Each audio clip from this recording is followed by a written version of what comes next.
Casual communication मध्ये mother tongue influence असतो. आपल्या महाराष्ट्रातनं तुम्हाला व्हरायटी मिळेल. मराठीच्या बाबतीत व्हरायटी मिळते. कशी व्हरायटी असते? पुण्यात आल्यावर पुणेरी मराठी, कोल्हापुरात गेल्यावर कोल्हापुरी मराठी, खानदेशात गेल्यावर खानदेशी मराठी, अगदी वेगवेगळ्या प्रकारे आपल्याला मराठी ऐकायला मिळते आणि ही कम्प्लिटली कॅज्युअल मराठी आहे. यात आपण मदर टंग इन्फ्लुएन्स पण कन्सिडर करतो. कुठेतरी ग्रॅमॅटिकल अस्पेक्ट आपण अजिबात बघत नाही. का? कारण की आईच्या पोटात असल्यापासून आपण आपली लँग्वेज शिकत असतो. म्हणून आपली मदर टंग, मातृभाषा, नेटिव्ह लँग्वेज आपण कॅज्युअली कम्युनिकेट करतो. कारण आपल्यासाठी कम्युनिकेशन करण्यासाठी तोच एक सगळ्यात कम्फर्टेबल मीडियम आहे.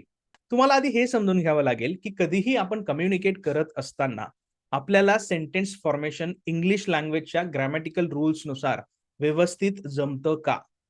जर तुम्ही तुमचे टेन्सेस व्यवस्थित शिकले असाल आणि तुम्ही बनवलेले सेंटेन्सेस तुम्हाला व्यवस्थित समजत असतील, त्यांचा मीनिंग क्लिअर होत असेल, तुम्ही तुमच्या आयुष्यातल्या कुठल्याही सिच्युएशनमध्ये कॉन्फिडेंटली एक्सप्रेस करू शकतात.